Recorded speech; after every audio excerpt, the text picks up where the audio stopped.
Boxing King Media with massive Scottish outfit, Nick Campbell. Nick, how was your experience fighting prime time Sky Sports? Talk to me. Listen, I don't think I could have asked for a better spot. Do you know what I mean? 9 o'clock, Sky Sports, biggest sports channel in Britain, one of the biggest sports channels in the world.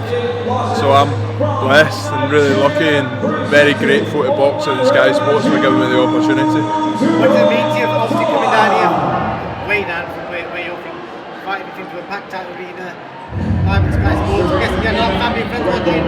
Yeah, listen, I had a crowd from Jersey where I live, crowd from Glasgow where I'm born and bred, down to watch me, so to put on a decent performance meant a lot to me, and hopefully I repaid, you know, the faith in them coming down here to watch me. So really happy to get the result and really happy to do them proud. Before the fight, did you get a last minute change of opponent? And did that disturb you in any way?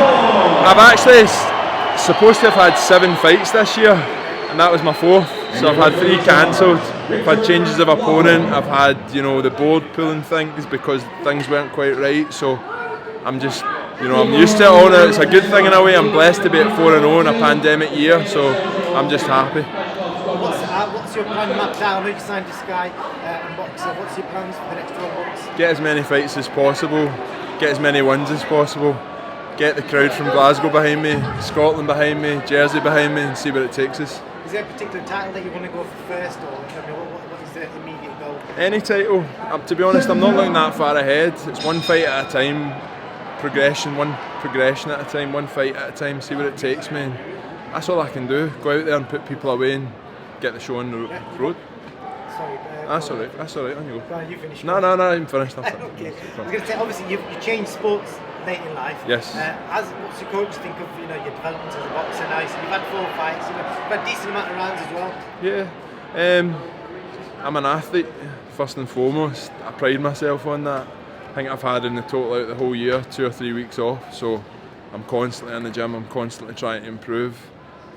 When I'm not got a fight coming up, I stay in shape, so I'm a student of the game, do you know what I mean? I'm married to the game, if you want to call it that, so that's all I'm trying to do is constantly improve, constantly learn and just keep going. And tonight's fight, you dropped him early, but obviously the fight went on to the later rounds, you dropped him again, obviously the referee called it off. Did you let him carry on? Did you up the rounds, or did you think, I'm going to take my time tonight?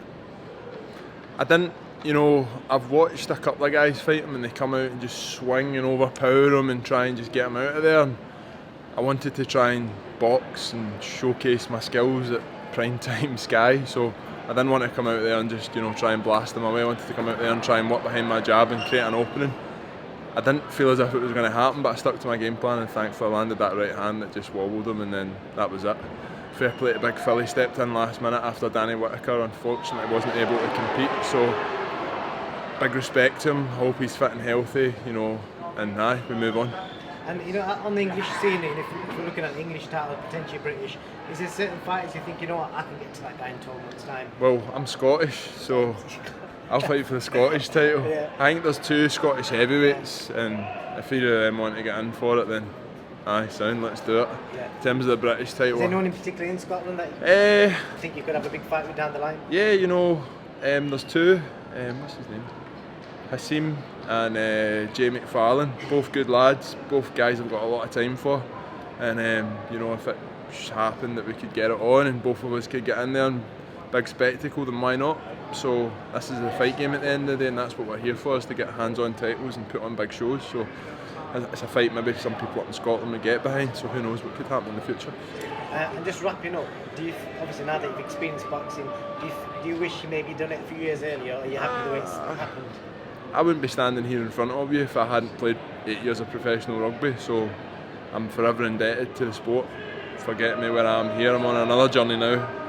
Boxing's my true love,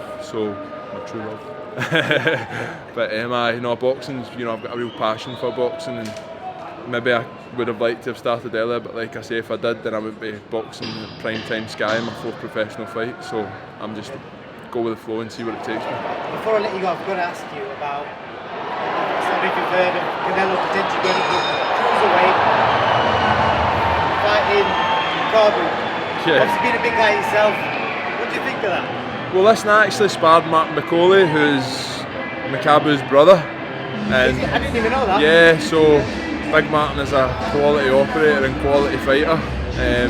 Learned a lot from him in our sparring, and he told me that Junior used to batter him when they sparred, and he made him spar him for a year before he was allowed to turn pro. So he's no pushover. Canelo is Canelo. So it wouldn't surprise me if the guy could just go up to that level and do the business, but I don't think Macaulay a pushover by any stretch of the imagination, and I think it would be an amazing spectacle. I think it would make Canelo a 5-time or a 5-weight world champion. He's just trying to cement his legacy, so fair play to him, and I'm sure Macaulay going to get an unbelievable payday from it, so why not? And I think, you know, who knows, maybe it's a step too much for Canelo. Canelo's a better boxer, but Macabre's a bigger man, so it's a question of a good big one and a good wee one, you never know. So I think it'd be a hell of a fight, and that's one I would definitely tune into. Sweet. Nick, thank you so much. I'm going to ask you, how tall are you, by the way? 6'7". You're huge. 6'7". You're a big guy. So thank you for your time, mate. Appreciate it. Thanks for the interview. Career, yeah? Thank you. Cheers, man.